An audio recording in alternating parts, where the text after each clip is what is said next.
What up and welcome into Fantasy Focus. My name is Daniel Dopp, joined by Field Yates. Guys, we're talking wide receivers today. It's going to be another fun one as we are one step closer to the fantasy football season. Field, every single year, we're in situations where it feels like guys get more opportunities than they had last year, right? Either they're a free agent addition because someone left town, or maybe they were a backup and the incumbent left, and they now have an opportunity made available to them. Whatever it is, I went through and I wrote about a handful of guys, wide receivers, that I thought would have more opportunities in 2024. I want to know what you think about them and whether you agree or disagree with me. You cool with that? Love it, Daniel. Let's do it. And I will take the reins here as the host. I'm a little rusty in this capacity, so everybody be nice to me as I make my way through it here. And Daniel, we're going to start down in the ATL.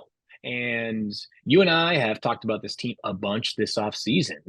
But the Falcons finally have a quarterback. They have two of them now, Daniel, and Kirk Cousins and Michael Penix Jr. What does that mean for the pass catchers? Well, they had two quarterbacks last year, and I didn't like that scenario. So I'm going to hope they only have one this year in Kirk Cousins, for what it's worth. Honestly, this is part of it with Drake London, right? Last 2 years, Drake London has just had really subpar quarterback play. You talk about 2 years ago, he had to deal with Marcus Mariota and Desmond Ridder as a rookie. Last year, it was Desmond Ridder as a second-year player, and also a little bit of Taylor Heineke. Numbers never lie, right? But they're super deceiving sometimes. Drake London is one of those wide receivers that has deceiving numbers.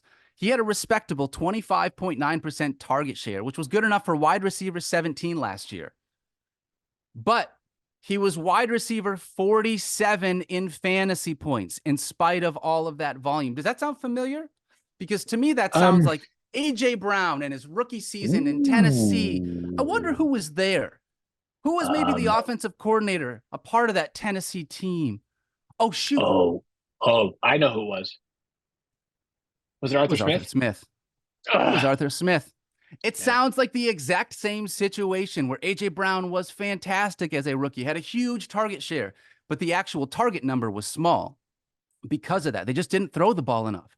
So why will Drake London see more opportunities in 2024? One, Arthur Smith is gone, replaced by Zach Robinson in what should be a much more pass-friendly offense with him coming over from the Rams, being able to work. He most recently was the quarterbacks coach with the Rams, dealing with Matthew Stafford. Similar style of quarterback to Kirk Cousins, for what it's worth. I think so, too. And I think that you will have... I'll explain why in a second.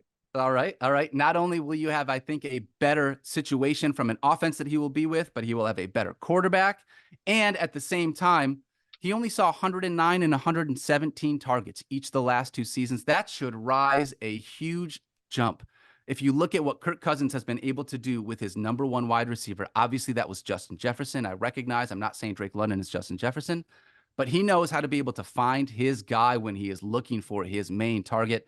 So I like Drake London because of the departure of the quarterbacks and the influx of talent with Kirk Cousins and Arthur Smith leaving for and Zach Robinson coming in with a more pass-friendly offense. Drake London should finally be able to feast here in year 3. This is what we have all been waiting for as fantasy managers. Amen. From your lips to God's ears, Daniel. And what I was going to say about Kirk Cousins and Matthew Stafford is they're both capable of doing this, and they're both playing in an offense now where the intent of the play, if the quarterback can follow that intent and play on time and in rhythm, it should be successful, right? It is, okay, read 1, read 2, read 3, and you're working your way. You're progressing through them.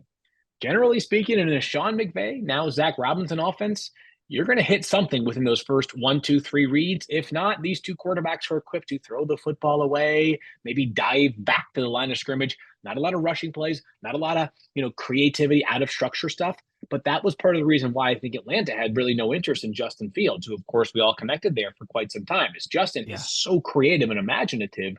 He is much more deliberate, though, in the pocket. These guys are bam, bam, bam, play on time. Kirk Cousins should absolutely thrive in this offense. Yeah, honestly, if it was Justin Fields, he would steal a lot of fantasy points potentially away from those wide receivers by utilizing his legs, right? On scrambles, on broken plays, on rollouts. When that happens to Kirk Cousins and Matthew Stafford, it's either finding one of their wide receivers downfield or it's being able to dump the ball off. And usually you're in a situation where we're running it back. All right. Next so you would never, but Daniel, you would never, ever be biased in your opinion about the Detroit Lions, would you? Never. I don't think so. Okay, got it. But how about your opinion of Jameson Williams? I don't think I'm biased on that. For what it's worth, I liked a Give it lot to of me. Lions last year. They did pretty well for what it's I worth. know they did. They did. I want to say this first and foremost. Okay. I do have Jameson Williams as a guy that I think will have more opportunities in 2024. I don't think that's crazy either. It's the Yeah. Lions have set it up that way.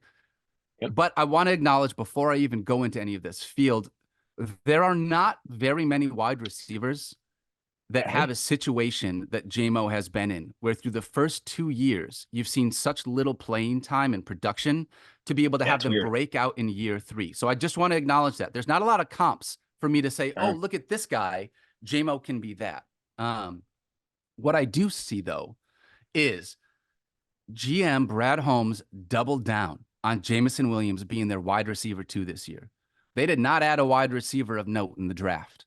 They did not add a wide receiver in free agency. And just recently, one of my favorite beat writers for the Detroit Lions, Jeff Risdon, went on the Detroit Lions podcast and had this to say. Yep. I know they're excited about what they've got in JMO, and they're not pursuing any other wide receivers, and you will not see any other wide receivers brought in. Agents have asked. I know an agent of a current free agent wide receiver. Detroit has told them, we are not interested in bringing in any wide receivers at this point. The idea that they are all in on Jameson Williams because they used the 12th overall pick on him in 2022 to finally be that guy. This Lions team, by the way, who was second in passing yards per game and 5th in points scored, are banking on Jameson Williams to be the guy to take the top off this defense, to allow Amon-Ra St. Brown and Sam Laporta to continue to be those guys. I don't think that JMO is going to come in and see 135 targets field. Okay, that's not what it is. But he's seen 50 targets through the first 2 years of his career. And I think that given his upside, you can draft him as a wide receiver 5, even a wide receiver 6 right now in your fantasy league. And he could turn into a potential high-end flex play for you if his time with Jared Goff plays out the way that the Detroit Lions think it's going to, because they have him locked in as their number 2 wide receiver without question. Okay, like it for a lot of ways. I like it. The big thing for me will be the role which might allow Jameson Williams to provide the most value for the Lions might be incongruent with a steady fantasy role, because it might be they need him to stretch the field on every single play, and he might end up being, as good as there is in the NFL at doing that. I was thinking, the high end outcome for that would be Deshaun Jackson, right? Which when Deshaun was thriving, where he was awesome, was like turning 75 catches into 1,200 yards and 12 touchdowns. That would be like elite high end outcome for JMO. Let's not get crazy with those kind of comps or expectations, I should say, right now. But if they decide, hey, we just need to find ways to get the football in his hands more frequently, and the ADOT drops by a lot, but the volume goes up, you could be in business. All right, let's go to Buffalo, Daniel, because we've all been talking about who would fill the Stefon Diggs, and to a degree, Stefon Diggs and Gabe Davis void. It's obviously the guy they drafted 33rd overall, right? Keon Coleman. Right. I don't think so this year. If I had to choose someone out of these 2 wide receivers, I like both Curtis Samuel and Khalil Shakir to see a big uptick in targets this year. Obviously, Dalton Kincaid will see more targets as well. He's a tight end. That's why I'm not mentioning him here. But you mentioned the 2 guys, Stefon Diggs and Gabe Davis. That's 240 targets vacated from a Josh Allen offense. Yeah. We've seen Curtis Samuel be a really nice slot wide receiver before at his time in multiple stops within the NFL, most recently with the Commanders. I watched him play really nicely there. Same with Khalil Shakir, also another guy that I think could be in line for a big uptick. Both of those guys were top 15 in slot fantasy points last season. So they kind of play each other's role a little bit. I don't That's love the question. that. Yeah. Yep. But given the fact that both of their ADPs, you can grab both of them in the double-digit rounds, it feels like an easy investment for a potential high upside wide receiver, given the number of targets that are made available in this Bills offense, led by Josh Allen and all the points they score. I think that both Curtis Samuel, he would be the guy that I would take first off the board, and Khalil Shakir are guys that you can look at. Again, you don't need to draft them as your starting flex. These guys are guys that you're grabbing a little bit later on in the draft with upside to potentially turn into something for your fantasy team. Yeah, I have been saying of late that the Bills' number one wide receiver is going to be a bunch of players this year. It's going to Yes. be Khalil Shakir. It's going to be Curtis Samuel. It's going to be Dalton Kincaid. It's going to be Keon Coleman. Maybe a little bit this year, maybe a lot. But I am not confident that one wideout is going to emerge as a weekly staple. But I do think you have plausible cases for several of them, and you've laid out two most notably, who could be like really, really useful bench pieces to begin your season. So Josh Allen, every year the Bills probably talk about how like we need to have him run the football a little bit less and Hmm. operate more from the pocket. I'm not sure I believe it until I see it, but he'll throw the football enough, and they're going to need it because they do. Obviously, they are a very, very good defensive team. We've seen the Bills playing plenty of shootouts, though. They're going to be weeks in which they need Josh Allen to use that cannon of his to lead the way to 30 plus points, which might mean lots of opportunities for his wide receivers. I still love Dalton Kincaid, though, most amongst Yes. all Bills pass catchers. Do you It's think pretty that good right there. Kincaid is Anybody the else? guy that leads that team in targets? Would you see him being the guy over Curtis Samuel or Khalil Shakir?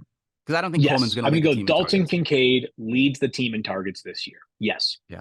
And by the way, Dalton Kincaid might not play like the flashiest, sexiest kind of game, but insert Evan Ingram 2023 Ooh. into the Buffalo Bills for 2024. Like that's a super valuable fantasy role. I know it feels, I mean, everything about last season feels like a long time ago right now. Hmm. Evan Ingram went into like week 11 before he scored a touchdown last year, Daniel. It was simply because he was feasting off of volume. He had the second most catches by a tight end in a single season ever.